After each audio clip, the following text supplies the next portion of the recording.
Good day, y'all. This is James coming from Lazypondfarm Fish and Hunt. Today we're going to show you how to fillet bluegills. If y'all are used to filleting crappie, then you understand the size of these bluegill. That's a shell cracker in my hand here. I mean, it takes up my full hand. That is a big shell cracker. It's a big old regular bluegill right there. Real thick across the back. So we're going to be filleting these bad boys instead of cutting the heads off, gutting them and frying them. We got about 30 in the cooler I got to do up here, so I'll take you through the process on filleting them. You're gonna need a fillet knife and a good old fork for scaling. My electric scaler I let my buddy borrow. Fortunately, he's cleaning a bunch up today too, so he did pretty good. He got about 162.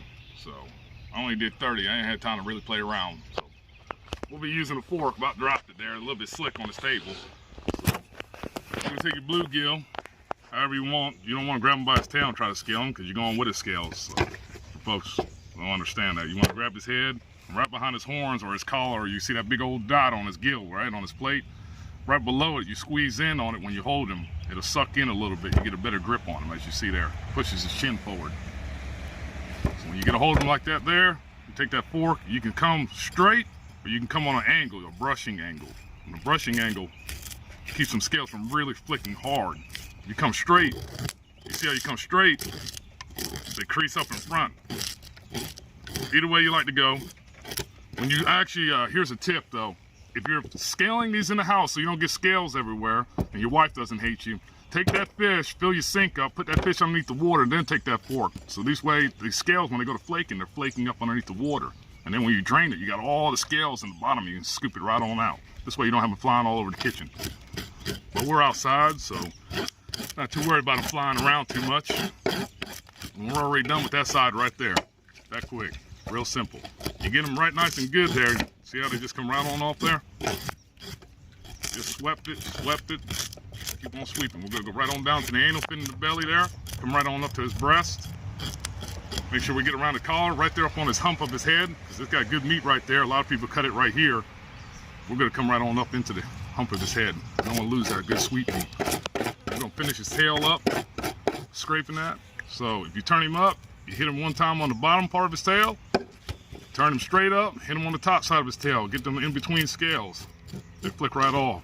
Now we just do it once over real quick, and it's done. The next step, get these scales away so you can see what we're gonna cut. Next step is we're gonna come in here. Many people fillet differently. What I'm gonna do is you're gonna place your hand up here to get a hold of this fish, and we're gonna take the first cut at the tail.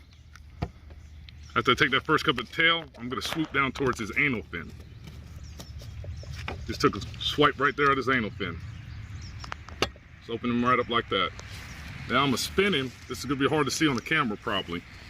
But you come back here, you catch the tail, you start coming up towards the top of his spines. Once you get up there like that, I'm gonna sit the back end of my knife like that, and I'm gonna put my hand up on top of his head like this. I'm gonna cup him, and I'm gonna ride it, right on around like a moon. Right on around like a moon, right up to the back of that hump. And that's what you should have right there on that cut.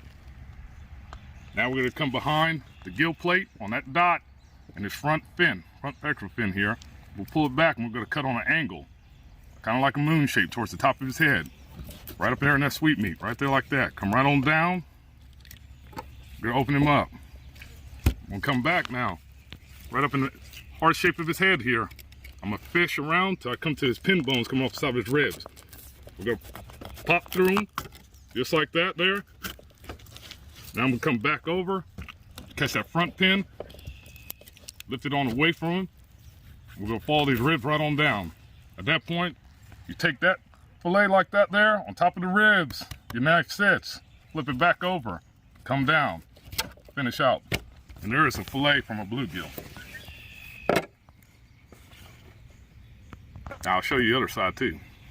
We already scaled them, we're leaving skin side on. If you don't want skin side on, you would fillet them off and then you come back over and catch them and take the skin side off like you would do any other fillet, like a bass or crappie or striped bass, hybrid bass, however, whatever species you're going after there. So now, I'm gonna cut again. This time, I'm not going towards the anal, I'm going towards the top. So now I'm gonna catch this knife, as you see here, and I'm rolling this knife right on around. Just turning him, rolling him around. Just like that there. At this point, I'm gonna take a cut right across the back of his neck here, behind his plate, his gill plate, and come right on down. That's what it should look like. Once you got that, I'm gonna open it back up with my fingers, and I'm gonna work those pin bones off his rib. Off his rib like that. I'll show you how to clean this up later. Now I'm gonna flip it back down. I'm gonna finish out. And if you do it right, that's what it should look like, narrow on. You can actually almost see through it. And then, this ain't got much meat left on there, but what I do is a lot of folks like the middle, so you don't waste meat sometimes. So I take the guts out in the pocket, I put my hand with the guts in the head, grab the tail, and I'll pull it forward. And take the middle off, just like that right there. Put that head over there in compost, good garden soil. If there's meat left over, you fry the whole thing and you still got your chips. You fry your tail up, fry your anal fin up, you still can chew on the chips. Got a little bit of meat to suck off the bones for people that like bone flavor, and you got some fillets to go with it. For those of you who would like to take the bones out of your fillets, which are the pin bones that are off the side of the ribs, what you're gonna do here is, you know where you just cut them, but if you don't know, you take your finger, you got the high hump of the meat that comes off the back of the fish, and you have the belly meat, the lower meat. You're gonna come in between both, which is straight down. And you'll feel it on your fingers when you run it straight towards you. You feel it, they'll start picking up those bones in your fingers. The best thing you can do, not to compromise this, is get real tight to those bones. I can feel that one on the back side of my knife right there. I just wobbled underneath it. You ain't gonna lose much meat at all, but you come about halfway back in the gut pocket. There's a little cup in the fillet. They don't go any farther. They only go about that far where that finger is in the gut pocket, it's in the bowl of the fillet. So you gotta cut straight down to the skin side. I'm not gonna cut all the way through the skin side because I want the skin. We're gonna come back over on an angle. You're taking out a small section of the pin bones that are in the meat, which are right here, and I just took them out, and they're laid right in there. And basically, that's what you have. It still has a nice looking fillet. Even when you fry it, it still looks nice. Nothing's compromised, you didn't lose anything. And it lays right up there just like that. Once again, I'll show you again. On this opposite side of the fillet, you can take your finger. This is the back side of the fillet, here's the front side of the fillet. You're gonna come right down the middle. You start coming down the middle, my finger's picking up bones right here. Right down the middle, so just draw a line straight down the middle with your finger. You start picking up bones and you'll feel them. Then you're gonna come over here, right up on the top side of those bones, in a slight little angle. Just slight little angle of that knife. You're gonna follow them right on down. And you're gonna come right in front of them. You can hear scrubbing if you listen. You hear that. So we're gonna come right there on the angle. Just slip right on in here. Try to do this where you guys can see this. I'm kind of sliding across the skin here. Just gonna slide across the skin. We're gonna pop it right on out. Just like that. You'll have two little pieces like that missing. Anybody gonna know the difference? You bread them up, they suck right on up just like that. And if I flip it over here, get a hold of this, suck to the table here. Oh man, that's really sucked to the table. Still got the skin side. So, that's what you're doing. And that's pretty much cleaning the bluegill right there. Now if you want to stick around, I'm going to video James running through this cooler. We're going to do a whole time lapse. We'll speed it up a little bit so you don't have to watch the whole thing.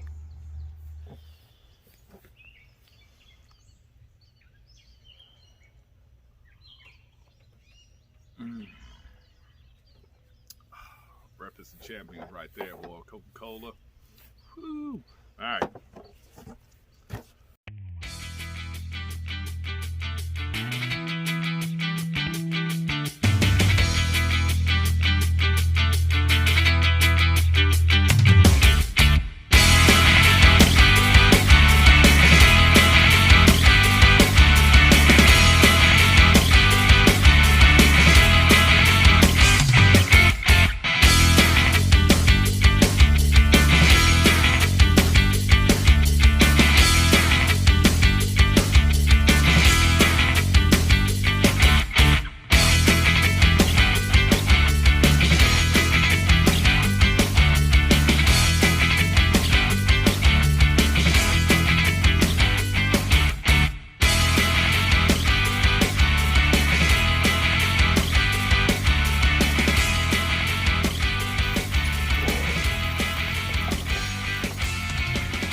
sauce in your Coke.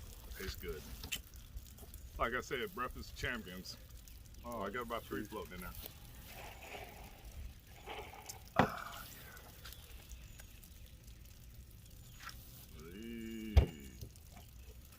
And we're back to it.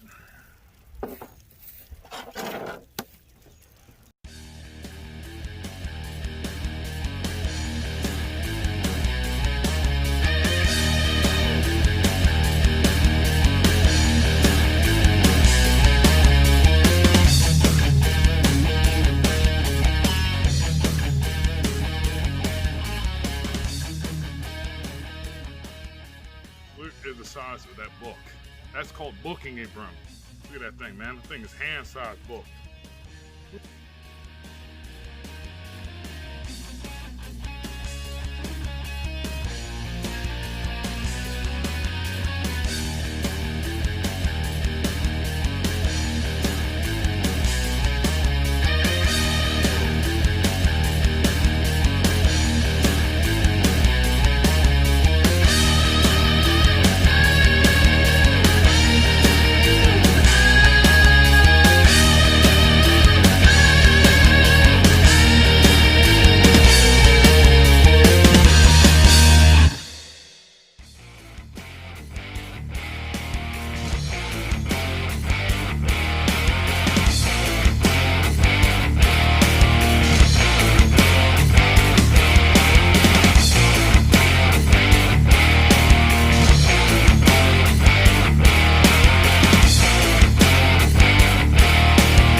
There it is, there's booking.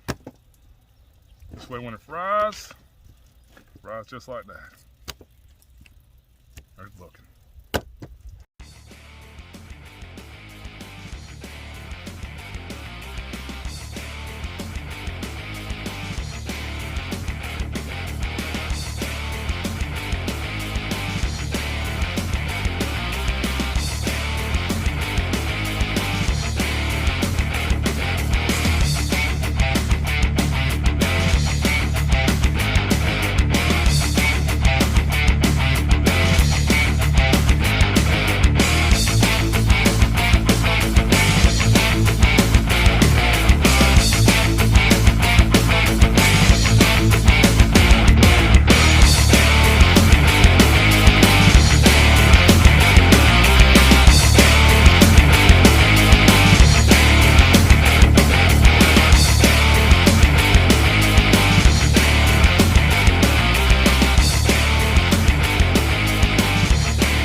rinsing off some bluegills, and a bowl of water up there, you want to put them in that bowl of water. And the reason why is when you clean it outside, there's quite a few reasons actually. One is it keeps the flies off. The other reason is also your meat won't dry out in the sun while you got it laying out here and getting hard blood drying in the meat. The other reason is also to lift any type of little bit of mud flavor stuff. It's already getting a kind of pre-soak. It's not technically a brine because it's just water. There's no salt added, but you're starting to lift some of whatever muddy flavors, whatever that fish was living in. The pond we caught these out of, it's a good clean pond. It doesn't really have a bad stench or aroma to the meat. So there's really, it's just really technically just to keep these guys nice and moist and cool so our meat doesn't spoil on us while we're out here cleaning. Because if you're cleaning about 30 or 40 fish, the first couple fish you clean are going to be pretty rough if you ain't got them in water. All right, we're gonna get back to it. There's a big old book. All right, folks. Kind of skipped through some of that. We went live and did a live cleaning. If you want to see the rest of them filleted, you can go jump in that live and hear all the playful banter, talking to some cool folks. We had Tubby Guy Outdoors and Jason from Illinois Canirum, IO Canirum. Mary was in there, Alex, John with Baddest Bees. Had a lot of folks stop by. Go check that out if you want. Just going to show you the finish up, rinsing the last little bit here, and the total haul we got out of all this. Didn't get a count. We weren't counting how many. About 30. I think it was about 30. 30 some odd fish there. But so we'll probably kick this back into double time so you don't have to watch it all. We'll get it all rinsed up and show you the whole haul.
So we got a good pile of middles here, whole bowl of fillets here, and here we've got the ones that got booked out. Appreciate y'all coming by and checking us out. This is Kevin and James with Lazy Pond Farm, Fish and Hunt.